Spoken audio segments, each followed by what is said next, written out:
Aloha and welcome to my office. Taking a little bit of a break here from my work. So, by the way, if you hear the phone ring or whatnot, it's okay. I'm just here at work. I want to do a quick video blog. I just launched my new blog at hoomannablog.com. So, if you haven't seen it, please do go check it out. Hoomanna is HOOMANNABLOG blog.com. I received a question, and actually, there's been a whole bunch of articles recently about kids and individuals and the fact that they don't go outdoors.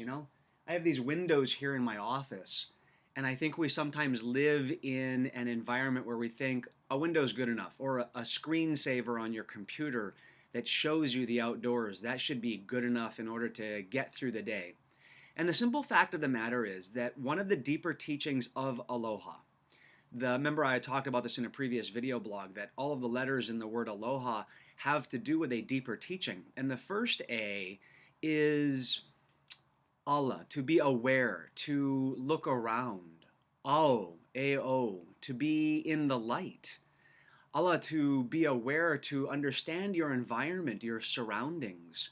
And with all of this talk on needing downtime, and I've even written blog articles on the fact that your brain needs to have kind of like a little bit of a reset every once in a while.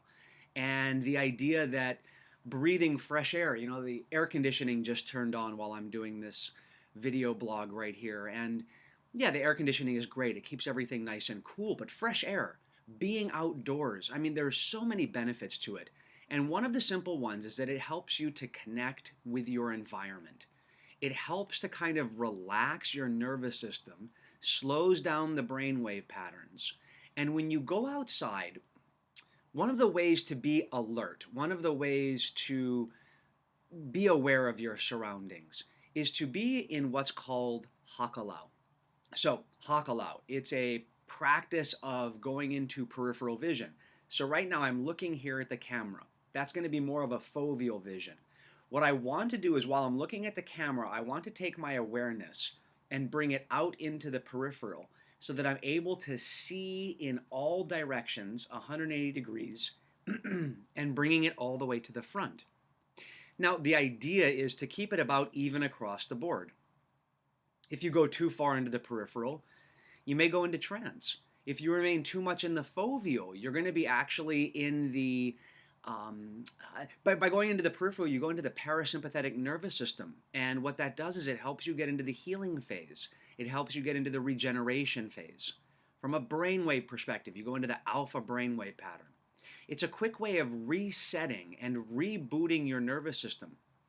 5-10 minutes of doing this allows you to almost experience the same type of quality as taking an hour, hour and a half nap. In addition to that, when you do it outside, your peripheral vision is not, it is allowed to go out all the way to the extent of what you can see. You see here in this room, I can see into the peripheral, but there's a wall right there, and it ends right there. I can go all the way into the peripheral over there, but there's a pillar or a column in between my two windows there, so it ends there. When you go outside, your peripheral goes all the way out into the extent. And what begins to happen is you connect with your surroundings. You connect with your environment. You become aware, awake. You become awake and connected with all that's around you. It really does help to reboost, revitalize, and recharge that energy. Now, the alternative is, and you can practice and take a look at what other people do, go to any airport. As we see people get off the plane, the very first thing they're doing is, now listen, I have a phone. I have to connect with people. I have a blog. I have to send emails, text messages. I understand. I got that.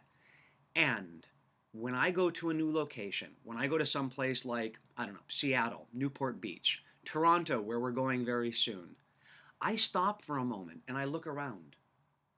I connect with the environment, and it helps me to connect with the energy, the vibe, the feel, the experience of that area. And I'm able to bring all of that in so that when I get around an individual or a location, I can begin to kind of connect with it a little bit better. Do I understand it? No, I don't live there. Do I appreciate it? Yes. I appreciate it more, I respect it more, and I begin to become familiar with it. It's one of the deeper teachings of Aloha. It's the first A, to be aware of your surroundings and to be able to go out there and to connect with it. Very powerful thing and a major concept in Huna. So I hope this was a helpful video blog. And again, please do check out the new blog site that I have, ho'omanablog.com. I'm going to be posting as many things there as possible to remain connected with all of you and to get this information out there. So thank you again very much. I always like to wrap up my blogs by saying malama pono, we all stand in righteousness. Aloha ke akua, love is your shield. Aloha ke kahi I ke kahi, treat everyone with love and respect. It doesn't have to be perfect, it just needs to be your best. And finally, aloha, a hui ho. Take care. Love you all.